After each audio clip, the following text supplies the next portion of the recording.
I want to get to the reason we're here tonight and introduce Marty Cagan. So Marty, as you all know, is the founder of Silicon Valley Product Group.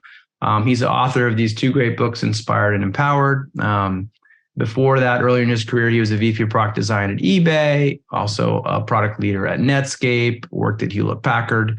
SVPG's website is svpg.com, and you can reach him on Twitter at Cagan.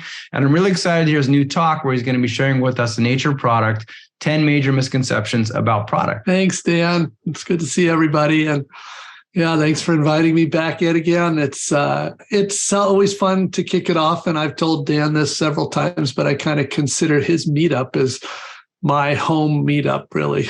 Even though it's virtual, he's kind of been doing it for about the longest, right in the heart of Silicon Valley. And I loved meeting at the Intuit offices, and it's great.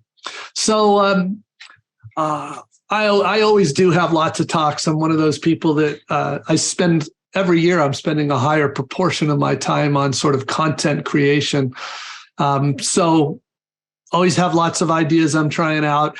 And for those that don't know, I have a handful of partners. They kind of focus on working with larger companies, mostly larger companies, but my focus is with startups and growth stage companies. And so I meet a lot of them, and I spend a lot of my time. Essentially what I'm doing and they're all doing is coaching. We're just product coaches.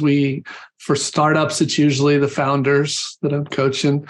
And I have found over the years that there's a lot of confusion out there, a lot of things that people think are obvious or sort of we've done it this way forever. And I'm like, we've got lots of evidence that's not how it really is. And so I ended up putting together, really for a group of startup founders, originally putting together these thoughts on what were the most common things I see where people are usually surprised to hear. Now, I'm not pretending that I always convince everybody that every one of these is right for them, but they're surprised to hear the arguments against, and that maybe they should revisit some of these things they've long believed. So that's what I thought I'd share with you. I don't think any of these are obvious. I think that's what makes them interesting. If they were obvious, it wouldn't be a misconception, but I think they're worth thinking about. All right, so let's get into these misconceptions. Now, this one, this applies to startups and larger companies, but especially problematic at startups. Honestly, I don't know where this comes from. I don't know really where this originates from, but so many people think that they have to come up with an all-new problem. They believe they have to come up. And in fact, so many people tell me they're in search of, a new problem to solve. And they're trying to find co-founders. They're trying to find some worthy problem to work on. And what I often tell them is the problems are there. They really are. If you think about it, every one of these products, I picked ones everybody would know, but every one of them, the problem existed, usually for many, many years before. What the vast majority of products that startups do are just better versions of old problems. So they're a much better solution. But in every case, these existed before. There's just better ways of doing it. And so you also have to realize, and don't get me wrong, in my career, I love this, but only a few times I got to work on all new problems, totally new problems. I thought one of the coolest examples was working with the early TiVo team. If you remember TiVo, which was a digital video recorder, which was really reinventing the television experience. And at the time, it was so much fun, so cool. I will tell you, though, the thing that really limited their growth and their success, they did go public, they did okay, but nothing compared to what they wanted to was it is very difficult and expensive to develop a new market. And when you create a new category like that, you do have to develop the market.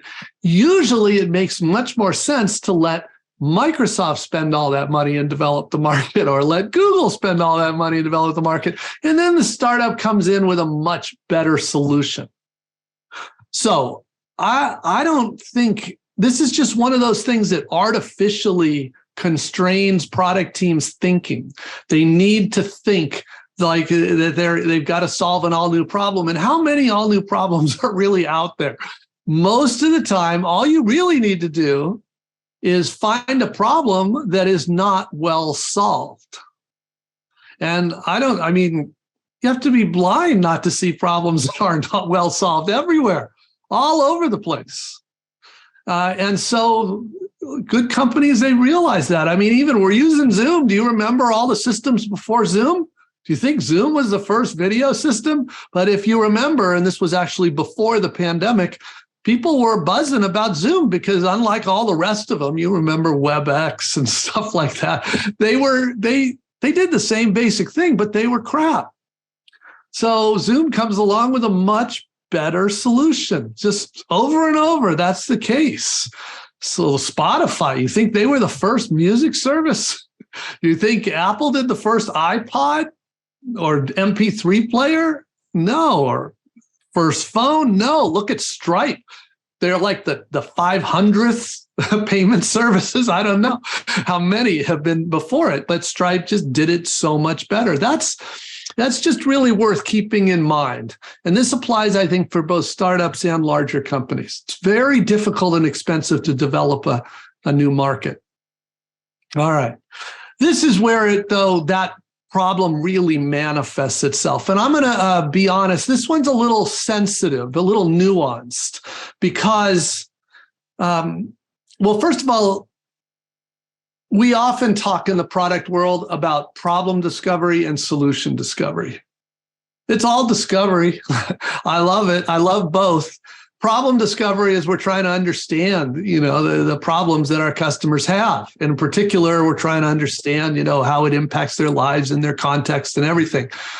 On the other hand, then there's solution discovery, where we try to come up with a solution that's better enough than compared to the alternatives that people buy it. And I have to coach a lot of teams on this. Most product teams, it's been so ingrained into their minds that they need to spend all this time understanding the problem. And believe me, if there was no constraints, if the clock wasn't ticking, if money was not limited, it's super fun and super useful to go deeper on the problem. What the teams don't understand, though, is that the clock is ticking. If they don't get work on the solution, then nothing else will matter. People don't really buy. This is one of the things I don't really like about the framing of jobs to be done. It puts too much emphasis on the problem, not enough of the solution. But you need to realize that if they buy you, it's because you came up with a better solution than everybody else. The person who I think understands and articulates this better than anybody else is one of the best product thinkers I've ever met in my life. I worked with Ben at Netscape, and he's now, as you probably know, the co-founder of Andreessen Horowitz. But, you cut to the chase, you get rid of all the fluff and hype that people talk about, lean startups and agile and everything we talk about. This is really at the core. If you can't come up with a solution that to your customers feels like it's on the order of 10 times better than what they were using before or what they could buy from somebody else, you lose. This is the name of the game for a startup. And if you believe this, if you realize it, and by the way, it's very hard to quantify 10 times better. Was Zoom 10 times better than WebEx? I don't know. It was way better. I think it was dramatically better, visibly better. It's hard to quantify 10 times better. Was Slack 10 times better than HipChat and all the other predecessors? I don't know, but it was demonstrably better, way better. Is Figma dramatically better than all the other prototyping tools? I don't know. It's way better. So this is the idea, though. You have to realize if this is true, then you have to realize that you have to budget your time on understanding the problem. So I want to be very clear. I'm not saying that understanding the problem is a waste of time. I'm just saying that if you spend too much time on that, you will not have time for the part you really have to get right. And the other side of this is most of the time, not all the time, TiVo is a counterexample to this, but most of the time, the problem is pretty well understood. And this is why a lot of CEOs get frustrated, and they tell me they're frustrated with their product teams. They're like, the product teams out there are doing all this research and having all this fun of stuff we've known for years. And is there value in them learning it firsthand? Of course. And most CEOs are actually willing to pay a little for that. But months? Not usually. Not usually. So I'm just trying to give a little honest coaching here. Spend your time on solution discovery. That is where you will either succeed or fail on your product. All right. Third, there's so many people. In fact, a lot of people ask, one of the topics that's always been in fashion is difference between consumer and B2B, right? And one of the things that also, by the way, is no secret that B2B products are usually much worse than consumer products. There's a whole trend called consumerization in the enterprise that tries to bring the techniques and the quality level of solution that we do for consumers to the enterprise. You have to realize consumer products have to be good because every user is a buyer. So the bar is very high. In the B2B world, look at all the crap that's sold. And what's really going on? Well, the only one you really need to convince is the buyer. So the salesperson wines and dines or goes to the golf course or whatever, and they got a deal. And the poor users at that company have to live for years with this horrible software. So, of course, that's not good. But what I really want to emphasize is in the B2B world, it is so common to think that in order to build a product, you have to be an expert in that space. Whatever it is, healthcare, insurance, finance, payments, credit. By the way, credit, right? Look at the little wave we've got going on for buy now, pay later. There's Affirm, there's Klarna, there's Afterpay, there's all these services. Do you notice that none of them actually came from the credit card companies? Does anybody think that's a little weird? The big credit card companies out there, they didn't invent it. Why? Because of this problem. Many of you probably know Shreyas Doshi. There's another good person for your list, Dan. If you haven't had him yet, remind me to introduce you. He's one of my favorite product thinkers. Shreyas is, I've known him for 20 years. He started as an engineer, and then he worked at Google, he worked at Twitter, and he was the original product person besides the founders at Stripe. So he's done really, really well. He's just a great thinker on product. And I love his articulation of this because it really is true.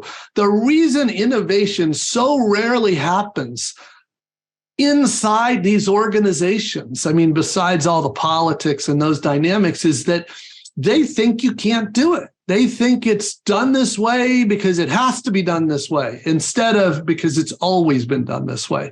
And the way he frames it is, it's what we need to do is separate the domain knowledge from the domain dogma. I see that dogma every day. I have people tell me every day that things aren't possible, and then I just introduce them to another company that's already doing it.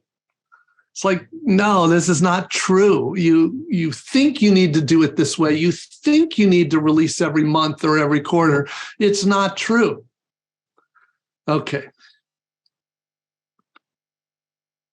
This is another one of those things that it's sort of human nature working against us. But so many people think that it's all about committing to their solution and iterating like crazy. And I was actually, one of my friends is a startup founder in Europe, and he reached out because he had been working for over 2 years to try to get to product market fit on their product idea, and frankly going nowhere. And so he is like, maybe you would do a little coaching session with me. And it was just very informal. We did it over Zoom. And he starts telling me about all the things they've tried. And believe me, they had tried a lot of things. They tried all kinds of different landing pages describing the value proposition. They tried many different pricing models. How are they going to structure this? The one thing they didn't try was a different approach to their solution. They were so addicted to their idea, their original idea. All they were doing was, playing with the wrap around the idea. And they had for more than 2 years beat on this one approach. They hadn't actually changed the prototype of what it did at all.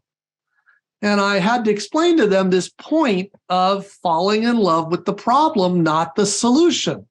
That's what had happened to them. If they had focused on the problem, in 2 years, look at how many different approaches they could have tried.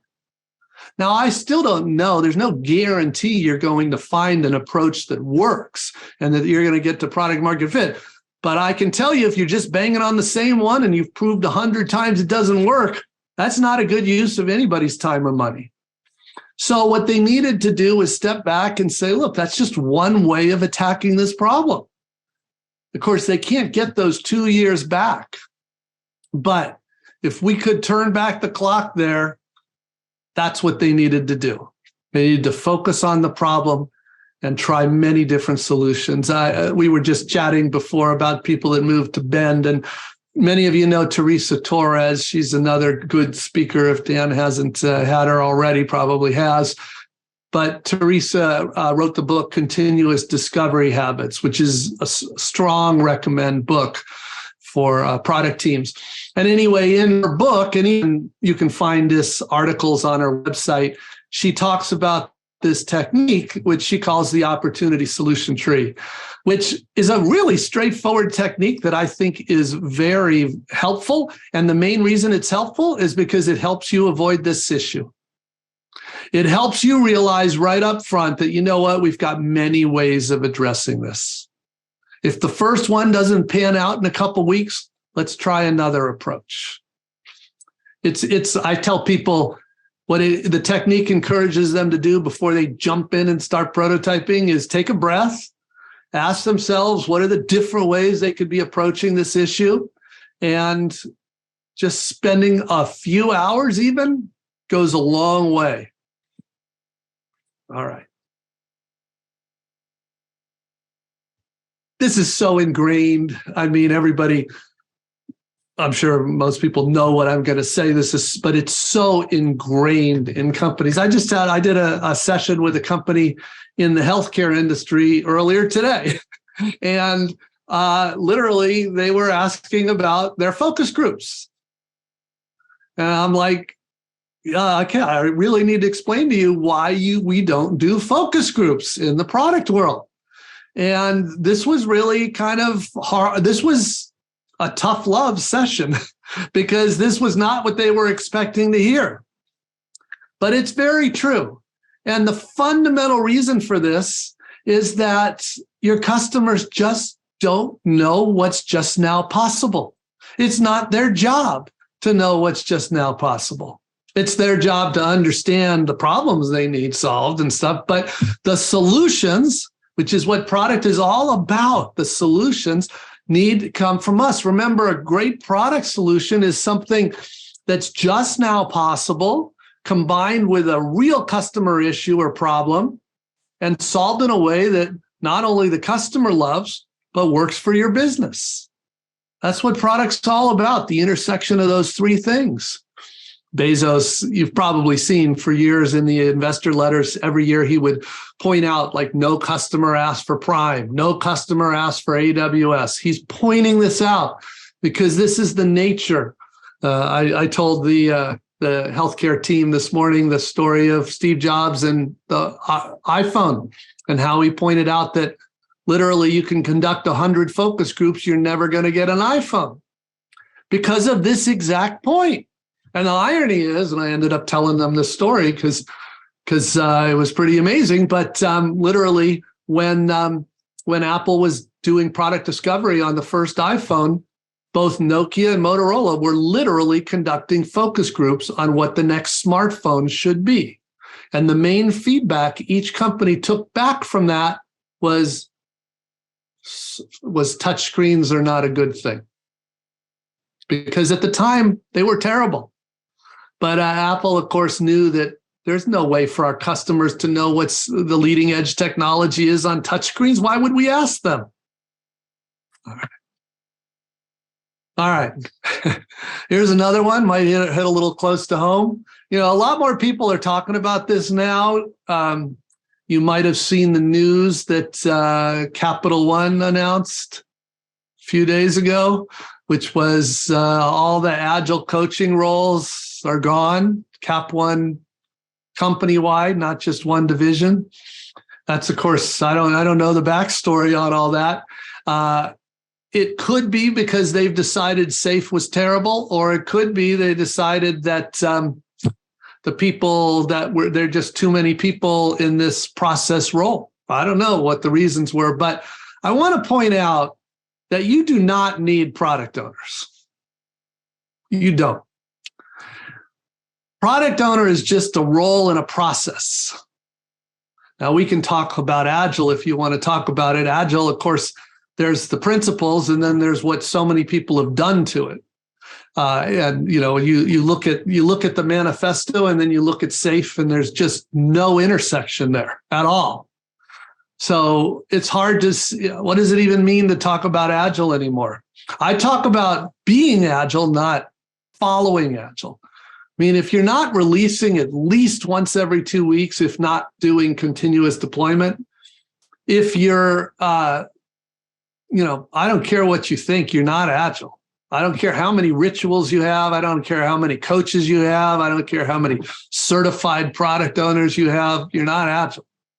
You're not taking care of your customers. So, if I could, click my fingers and change something in the world, the whole phrase product owner would be gone from our vocabulary. It has caused so much damage. Now, not so much in Silicon Valley, but you should see the mess it's created in other parts of the world. It is off the charts, unbelievable how horrible it is. And by the way, most of the people are trained by people that have never done product before. All they know is the process. So it's blind leading the blind. What you need, and I genuinely, there's always some clickbait hungry person on social media that is always saying, why do we need product managers? Well, if you want an empowered team to figure out how to solve a problem in ways that customers love that and also works for the business, you need somebody on that team that understands the dimensions of the business. This should be obvious, but you need that. Your designers don't know that. Your engineers don't know that. This is what product managers do. They're responsible for the value of what you create. That's will the customers buy it or choose to use it, and the viability of the solution.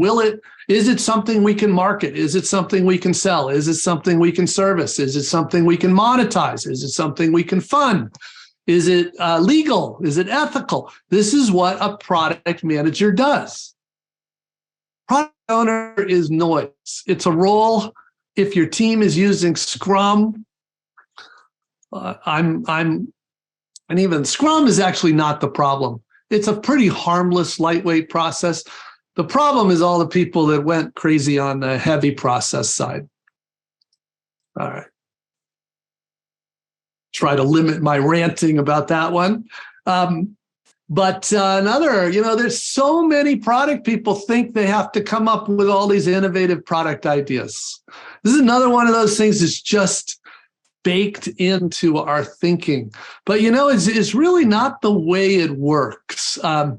I think I've met, oh, well, I don't know if I've mentioned to this group like in the last year's session. I think I found this video since last year's talk with Dan. But Dan, have we ever talked about it's called The Lost Interview with Steve Jobs? I don't know that we discussed it with this group. We're both familiar with it. Yeah, I think you might have mentioned it briefly.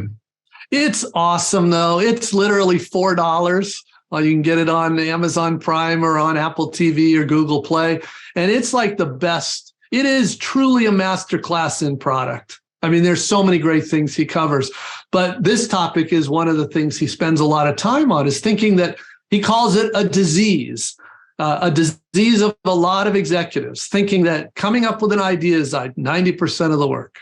And he goes on to say, that's not how it really works. Let me tell you how it really works. And he goes like, okay, there's some idea. And then it goes into this product discovery.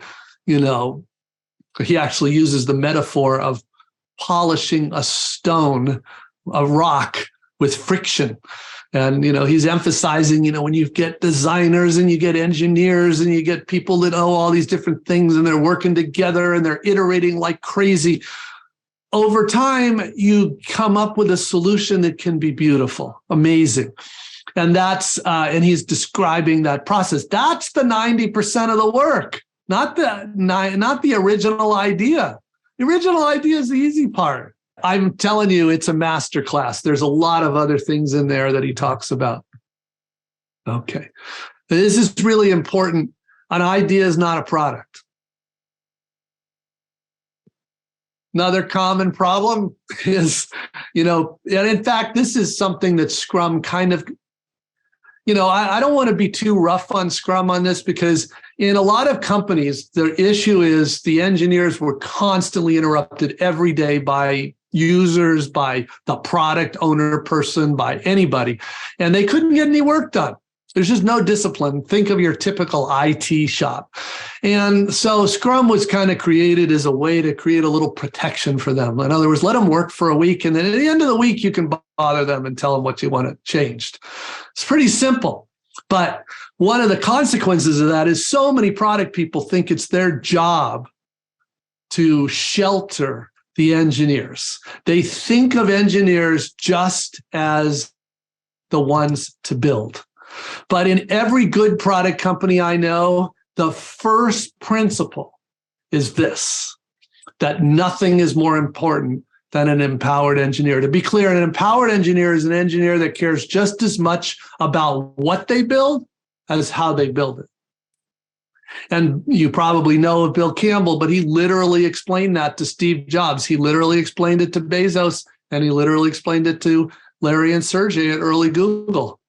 All of them, the foundation. Look, those companies all have their own cultures and stuff, but this is true at every one of those companies, as well as companies like Stripe and Netflix, Spotify. They get this, the power of an empowered engineer.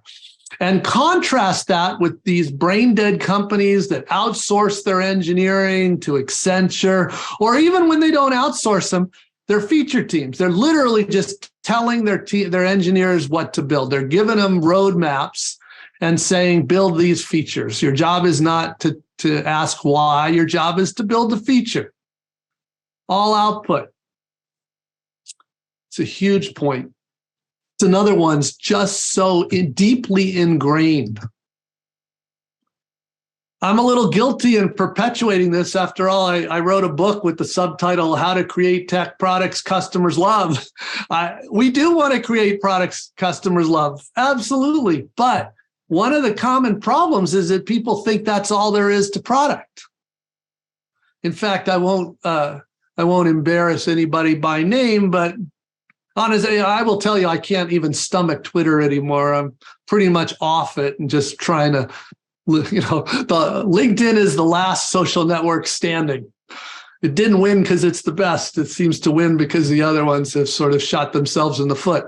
But on Twitter, this one supposedly, industry, somebody who should have known better said, literally, customer value equals business value. All you have to do is worry about the customer and everything else will take care of itself. That is so wrong. I wish it was true, by the way. So wouldn't it be nice if product was as easy as coming up with something your customers love? And we didn't have to worry about it being something we could monetize. If we didn't have to worry about it being something we could sell, or something that had decent unit economics, or something that was viable for our business. But unfortunately, that is ingrained in a lot of product people. It's ingrained in a lot of designers. And one of the things you have to realize is that there's a lot more to a successful product than just creating something your customers love. That's necessary, but it's in no way sufficient. What Martina is talking about here is when you look at the other side, what makes it viable for our business, a big part of that is go to market. And I can't tell you how many startups I meet where they don't even consider go to market. I mean, they haven't even worried about it. They so focused on the product side of the equation, they don't even think about how will this make it into the hands of our customers? How are they going to think about it? How are they going to incorporate this? Where's the work on that side? And of course, the market side is more than just go to market. It also includes the financial side, includes the ethical side, and includes the privacy side. But the point here is you really need to look at both sides of product market fit. All right.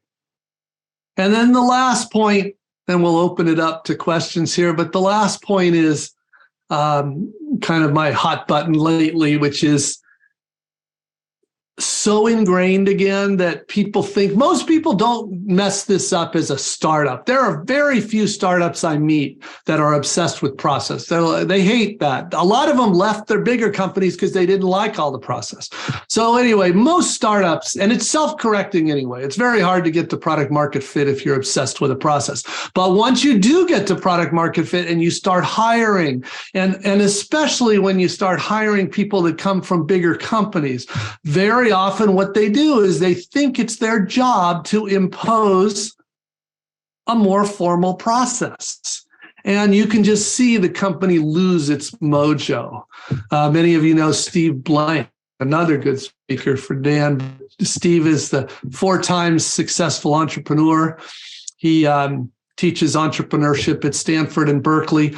But he's right. As companies get bigger, they start to value process over the product. And what really gets bad is in those organizations, the process people often take over and the product people have to report to them. And pretty soon they leave. They want to leave. They can't get anything done. In fact, in that video I was mentioning from Steve Jobs, the Lost Interview, he says, now you have to realize the Lost Interview was recorded in 1995. The shocking thing is how it's incredibly relevant today. It's like nothing changed. The difference is he was talking about IBM. You have to realize in 1995, IBM was like Amazon today. They like dominated. They were the gorilla in the market, and they had basically fallen. And he's calling them out and saying, you know, the problem with IBM is process people took over. That they lost their ability to create products. Process people took over, which is true, by the way. I had been to IBM back then. It was dominated by process people.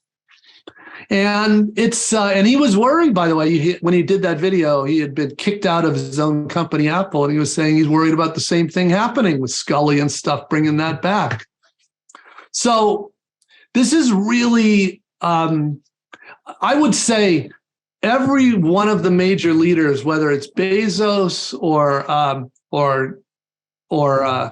Sundar or Sridhar or who else is Elon Musk even, they are all uniformly scared of process taking over their companies and destroying it.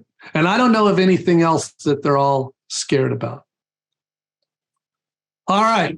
10 things, very common, that I see. Hopefully some of those made you think twice a little bit or revisit something you might think. If you do want to learn more, there are a few books. Inspired is for product teams, Empowered is for product leaders, Loved is for product marketing. I was just telling Dan, I've committed just recently to write another book. It'll be It'll be on helping companies transform.